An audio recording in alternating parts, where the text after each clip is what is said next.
Dalam waktu sekejap, semua yang kita invest, semua yang kita masuk itu habis.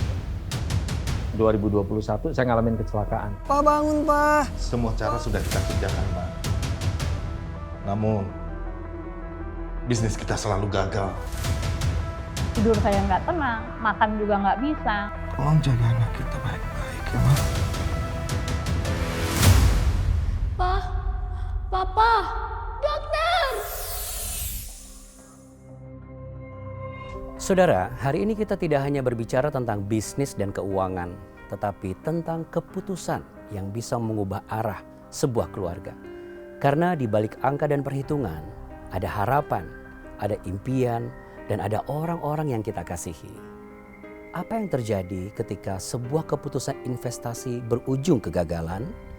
Dan bagaimana sebuah keluarga bertahan di tengah kehancuran itu? Inilah kisah nyata pertama.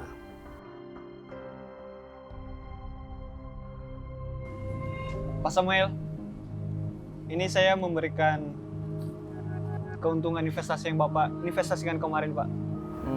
Terus ada teman yang ajak di sebuah bisnis investasi lah.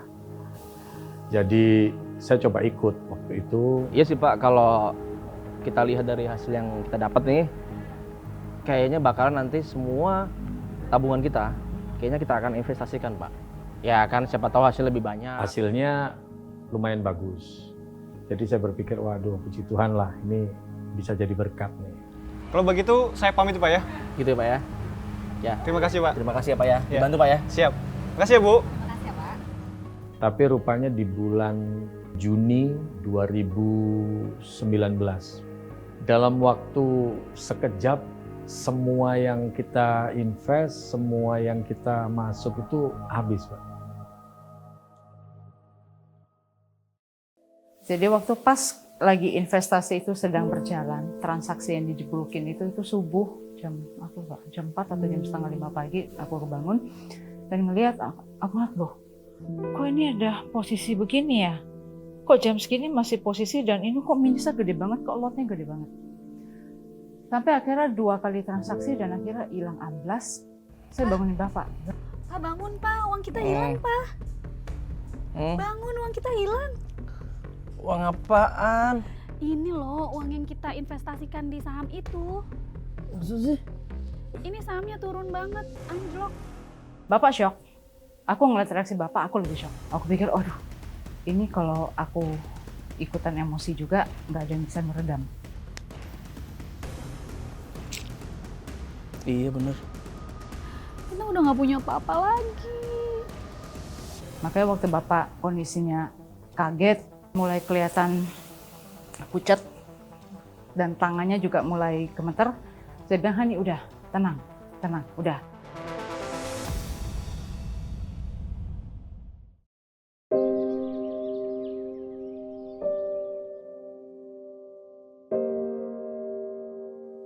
Bicara shock banget, kita kaget banget. Dan itu sempat 2-3 bulan lah kira-kira. Saya feeling guilty, ngerasa waduh kok saya sengsarain keluarga kayak gini ya. Sebagai suami, sebagai ayah, saya rasanya wah feeling guilty banget. Tapi istri saya yang selalu kuatin saya juga. Dan istri saya bilang, udahlah lihat ke depan. Tapi bersyukur banget bahwa istri saya yang selalu kuatin saya saat itu. Dan istri saya bilang, coba lihat ke depan aja lah. Udah, toh dengan kondisi yang begini, kalau kamu nutup diri, kamu begini, nggak mengembalikan semuanya itu, gitu. Nah waktu itu cicilan mobil tetap bayar, segala sesuatunya tetap bayar. Ini Pak, ini benar mobil Bapak? Iya Pak, mobil saya Pak. Jadi kami disuruh dari kantor bahwa unit mobil ini sudah 3 bulan nggak dibayar. Ini kami dapat surat perintah dari kantor, coba dibaca dulu Pak ini. Jadi hari ini kami akan menarik mobil ini untuk di kantor. Penyelesaiannya di kantor. Bagaimana Pak? Janganlah Pak. Jangan ditarik dulu Pak. Ini kan rencananya mau kita jual. Biar kita bisa bayar kontrakan juga. Oh, ini kami perintah dari kantor Bu. Dan akhirnya mobil saya jual karena kita nggak kuat lagi untuk bayar cicilan. Itu mobil saya jual 190 juta dan kita baru refinance. Jadi mesti ngelunasin ke bank itu 162, cuman sisa 28 juta. Kita bingung. Kita sempat bingung, kalut, tapi gimana ya? Tapi rupanya mujizat Tuhan terjadi. Yang pertama ketika mobil saya jual, ada pemain musik gereja. Jadi Pak Samuel dan Ibu, saya dengar mobilnya udah dijual ya? Iya nih Pak, kebetulan kita lagi kena musibah Pak. Makanya jarang ikut di pertemuan-pertemuan biasa kita ya. Ibadah-ibadah, Bapak sama Ibu jarang kelihatan. Dia bukan orang kaya, bukan apa, tapi satu temen ini dia lihat di Facebook. Jadi ya nggak ada kendaraan buat kita jalan ya sayang ya. Jadi ya kan kita berdua juga ya lagi susah lah Pak. Ya, saya hanya bisa bantu ini untuk saat ini. Ini motor saya kasih buat Pak Samuel. Silakan Bapak pakai, mungkin bisa untuk kegiatan Bapak seperti biasa lagi. Itu mujizat Tuhan buat saya. Jadi saya bisa pakai motor itu buat pelayanan ke sana kemari. Tapi saya ngerasanya, Tuhan sampai kayak gini ya, udah itu awal. Oke, saya pamit dulu ya. Makasih ya Pak. Makasih ya Pak ya. Hati Pak. Waduh, enak banget ini Pak. Motor baru ini ya. Enggak Bu, ini tadi Waduh. barusan teman saya kasih pinjem Bu. Enak banget ini Pak. Ya ampun. Ini punya motor baru, kontrakannya kapan diberesin ini? Bu, ini Sampai akhirnya ketika masuk bulan Desember, padahal akhir Desember kita harus bayar kontrakan 40 juta. Saya sampai mikir, aduh Tuhan ini nyari 12 juta ini kemana ya? Iya Bu, ini nggak baru kok Bu, pinjem. Gini aja ya Pak, Bu, tolong saya kasih waktu deh, seminggu saya kasih waktu. Saya yang sempat bingung untuk bayar kontrakan kurang 12 juta. Tapi rupanya ada 2 keluarga yang memberkati kita. Masing-masing 5 juta. Jadi untuk nutup kontrakan 2019 itu, saya cuma nambahin 2 juta.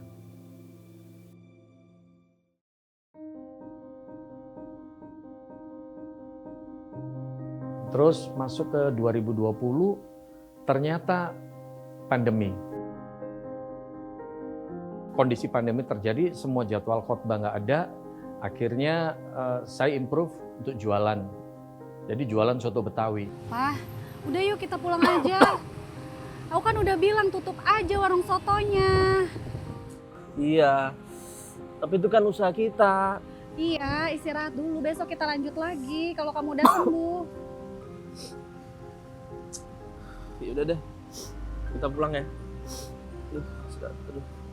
Baru kita jualan sebulan, di bulan Juli saya kena DB sama tifus. Kalau boleh tahu, Pak Samuel ini sudah berapa lama sakitnya? Sudah seminggu lebih, Pak. Kenapa nggak dibawa ke rumah sakit? Tuh, kondisinya semakin parah. Saya lihat penyakit DBD ini kalau nggak ditangani secara langsung, cepat. Trombosit saya 62.000. Akhirnya 2 hari kemudian dicek tinggal 22.000 atau 21.000. Kondisi kita saat ini memang sedang bangkrut, Pak. Jangankan untuk ke dokter, untuk makan aja susah. Sudah begini aja.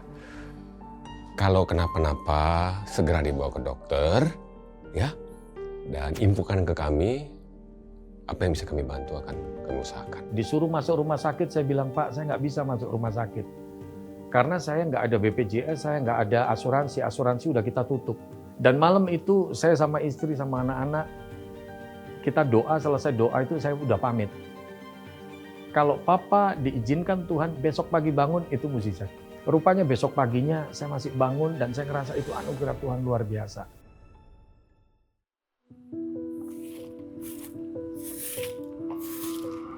Papa, anak kita kenapa? Mukanya murung banget. Kamu kenapa? Mah, Pa, uang sekolahku udah 3 bulan nggak dibayar. Gimana ini, aku udah ditanya sama orang sekolah, nanti kalau nggak dibayar 3 bulan aku bisa dikeluarkan dari sekolah. Sabar dulu ya. Besok mama sama papa ke sekolah kamu deh. Untuk bicara sama guru kamu. Sekolahnya anak-anak sampai mau kita keluarin. Saya udah sempat ada wacana itu dengan istri. Apa yang kita bisa hemat yang nggak jadi beban bulanan, udahlah kita cut-cutin dulu. Saya bilang, anak-anak keluarin dulu deh sekolah. Karena nggak ada biaya, untuk makan susah. Ya udah deh mah, tapi kalau begitu aku mau nasi goreng yang di depan sana, harganya 7.500. Mau dong mah. Jadi maaf ya, kita makan yang ada aja. Mama masak enak kok ya. Mama masak enak kok ya. Nanti kalau papa udah ada duit, papa beliin deh nasi goreng kesukaan kamu. Ya? Ya udahlah Pak, kalau begitu aku masuk dulu. Ya. Jadi udahlah, lebih baik kita makan di rumah aja. Kondisi kita berat.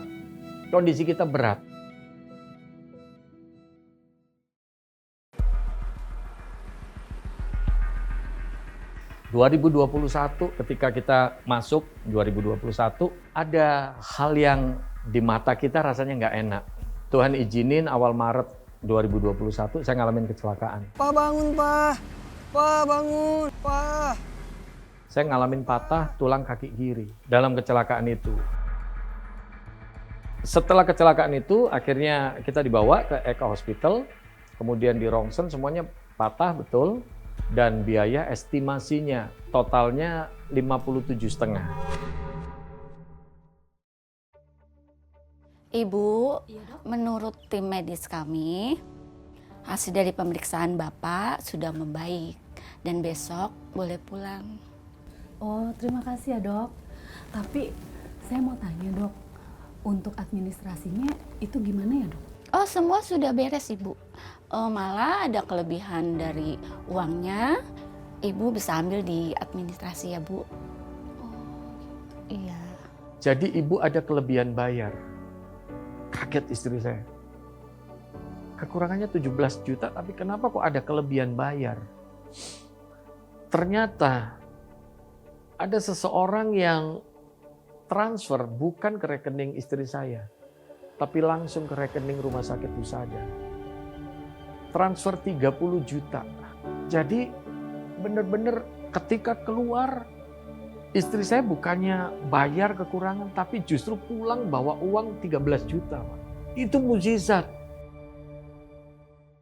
Ya puji Tuhan meskipun masih terpincang-pincang, tapi saat ini bisa jalan, bisa mulai pelayanan dan bisa berdiri. Ya lumayan, tahun ini kalau Tuhan izinkan ya mungkin kalau memang tulangnya sudah full, padat, bisa diambil PEM-nya.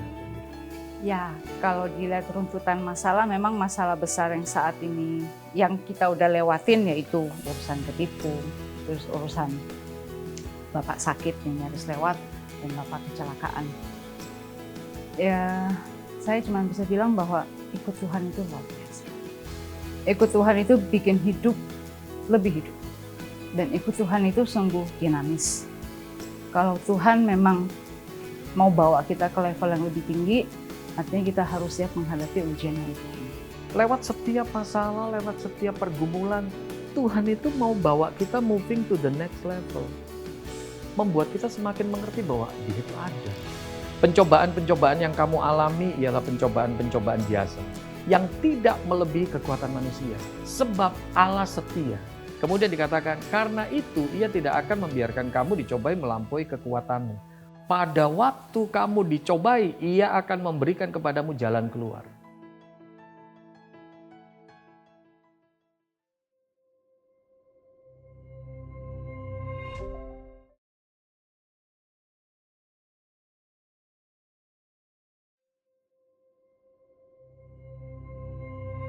Saudara, kegagalan dalam bisnis tidak pernah hanya berbicara tentang kerugian materi, tetapi juga tentang luka, kepercayaan, dan relasi dalam keluarga. Lalu, apa yang terjadi ketika tekanan itu memecah keharmonisan suami istri?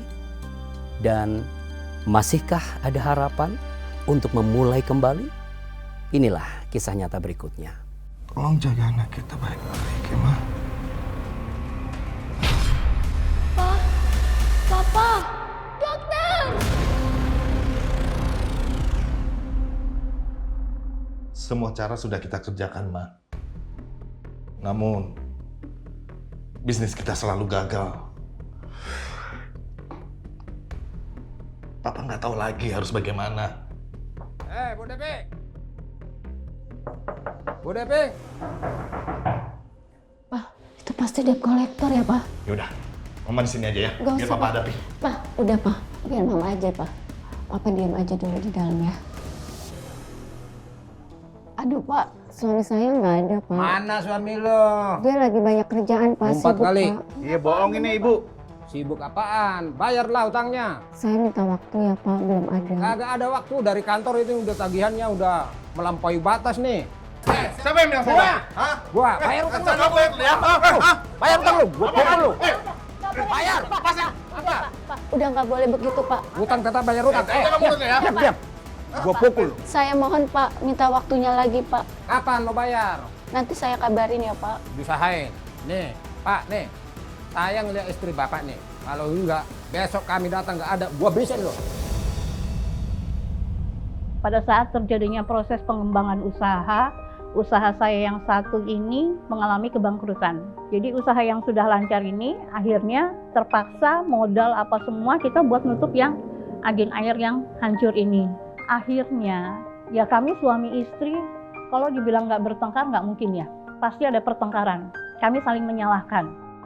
Saya marah sama dia karena saya berpikir coba kalau misalkan lu kasih gue kesempatan buat kerja, mungkin ekonomi nggak bakal kayak gini. Oke lah, usaha lu bangkrut, ya kan? Tapi karena gue masih kerja, kan kita masih tetap di jalan. Ini kantornya Bang. Iya, ini kantor Bu Devi kan? Iya. Waduh, nggak ada orang nih. Kosong Bang. Waduh, bohong ini Bu Devi ya. Kita ke rumahnya aja Bang. Ke rumahnya aja? Iya. Oh, benar nih. Rumah aja ada yang ngetuk. Itu saya di dalam gemeterannya udah sampai kayak apa tahu. Terus otak saya ini kayaknya udah kencangnya bener-bener. Kayak udah mau meledak gitu kan. Aduh, udah nggak tenang, udah nggak damai. Tidur saya nggak tenang, makan juga nggak bisa, ngapain nggak bisa. Udah pengen nangis sampai kayak apa tahu. Kayaknya udah tahap dimana depresi itu udah benar-benar depresi. Itu yang saya hindari. Makanya kita akhirnya ambil keputusan ya sudah, kita tinggalkan Bekasi, kita merantau ke Solo. Meskipun kita nggak punya apa-apa.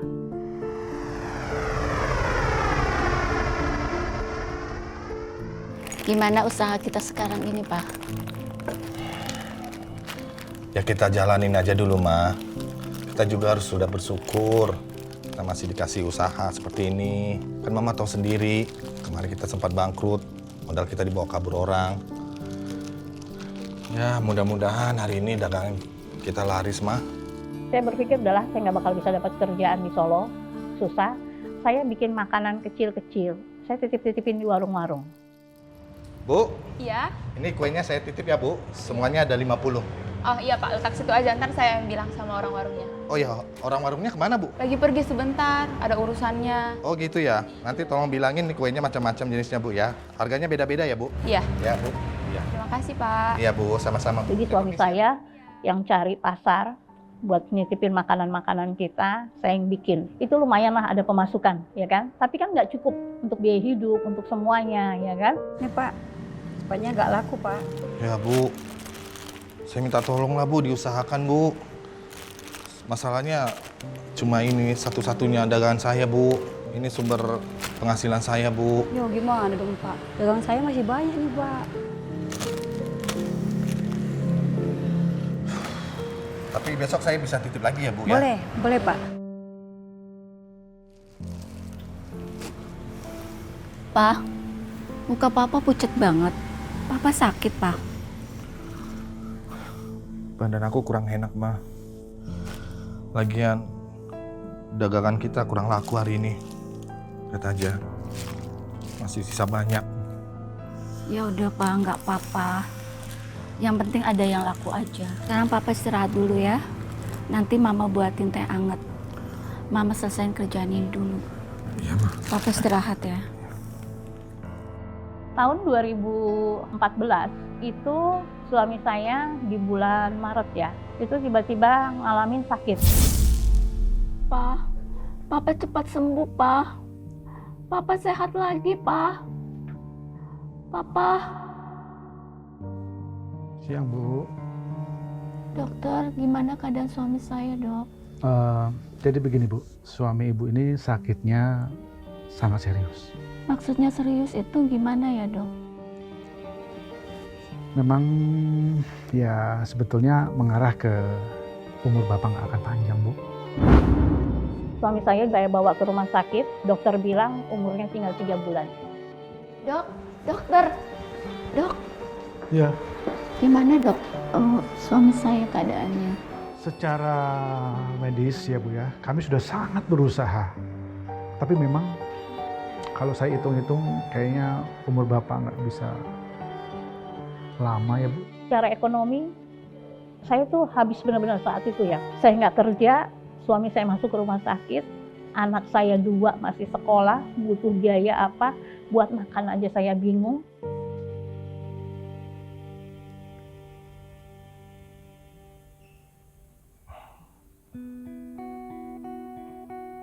Ma, Papa udah sadar, Pak. sepertinya Papa udah gak kuat lagi, Ma. Mama harus kuat dan tabah ya. Tolong jaga anak kita baik-baik ya, Ma. Papa, dokter, Nah Bu, ini suami saya gimana, Pak?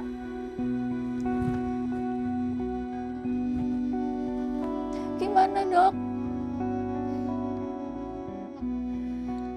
Ibu yang tabah ya. Suami Ibu sudah pulang. Pak, jangan tinggalin Mama. Waktu suami saya meninggal, kalau dibilang nerima, ya enggak.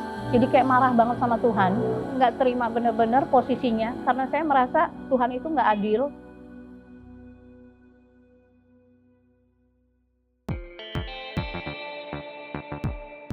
Nah, ada satu yang terus-terusan yang mengingatkan saya saat saya sakit hati, saat saya marah, ya kan? Saya nggak tahu lagi bagaimana menjalani hidup ke depannya, Bu.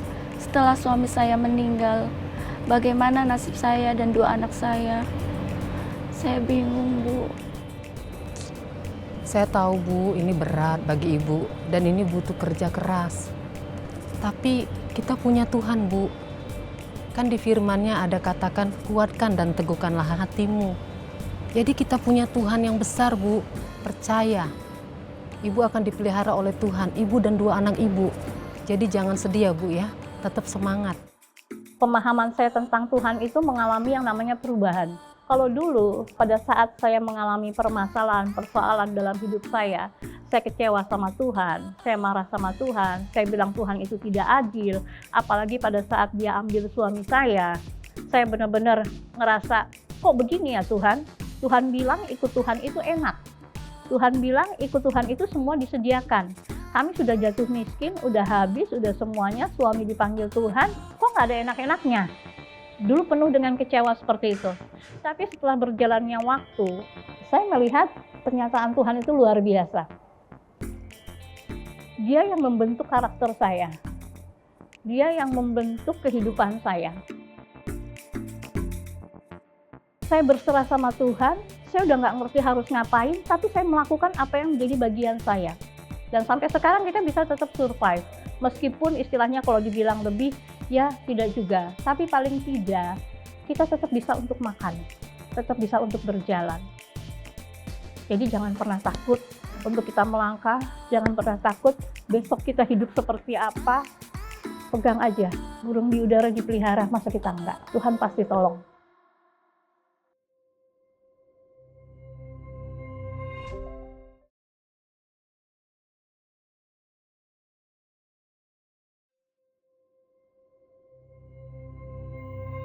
Saudara, dalam kenyataan hidup yang terjadi, ada suami yang merasa gagal, merasa kehilangan harga diri karena keputusan yang salah.